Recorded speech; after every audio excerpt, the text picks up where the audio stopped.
Thank you. That was a very interesting presentation of Louis Leakey. Just give your report to me at the end of class. Okay? Daniel Acosta will be giving our final presentation of the day. Who will you be presenting on?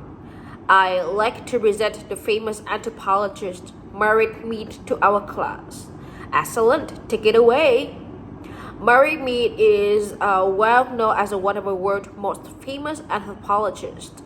She brought cultural anthropology to the American public. She helped us to understand the importance of culture, and I think she's truly worth learning about. Murray Mead was born in 1901 in Philadelphia, and she was the child of well-educated parents. Murray didn't attend elementary school, but was educated at home. For instance, her mother and grandmother would ask her to observe nature to learn about science, or to record the behavior of her sisters to learn about psychology. This early education set her on the path towards to the social sciences. Later, she entered Barnard College and began studying psychology. She earned her PhD in anthropology from Columbia University in 1929. At Columbia University, Murray met Frank Boas and Ruth Benedict, two very famous anthropologists. Dr. Boas and Dr. Benedict saw that Murray was very intelligent and interested in anthropology, and they encouraged her to become in the anthropology too. During the early 1900s, there was an American and European idea that Western civilizations was better than other civilizations. Many Western people believed that the American or European cultures was advanced and that other cultures was very basic, primitive, and immature. The other cultures weren't valued and respected by Westerners. Murray Mead did not feel this way. She was a cultural relativist. That is, she believed that anthropology should be scientific and that anthropologists should observe cultures neutrally.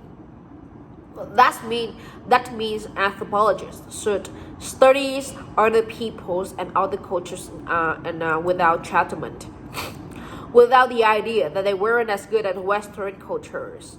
She believed that all cultures was valuable.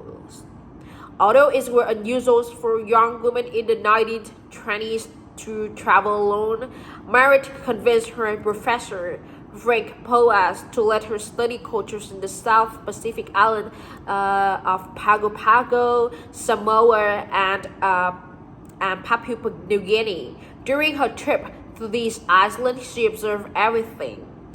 She learned the language, took notes, and interviews many people. This way of studying and describing a culture is called ethnography. Murray Mead found the Samoan culture particularly interesting. She studied girls in Samoa and learned that the girls they has a less stressful life than American girls. In many ways, the Samoan girls has more freedom. She found that becoming a woman was different in Samoa in the U.S.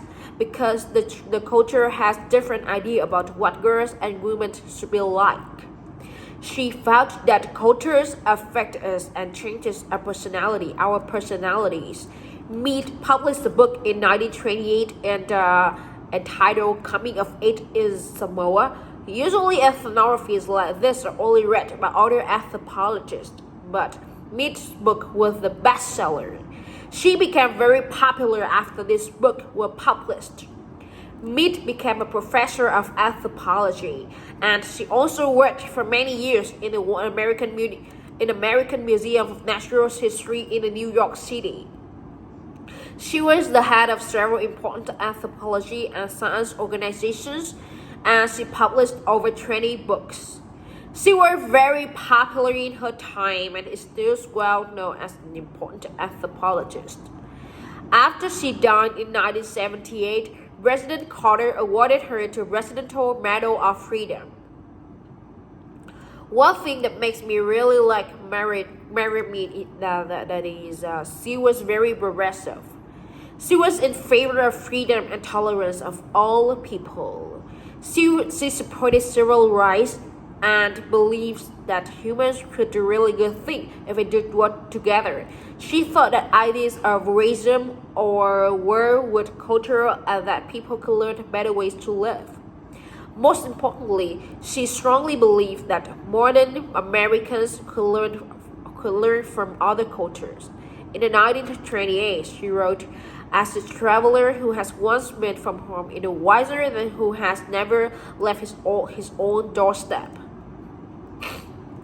So a knowledge of one other culture to sharpen our ability to scrutinize for more steadily, to appreciate lovingly our own. Thank you.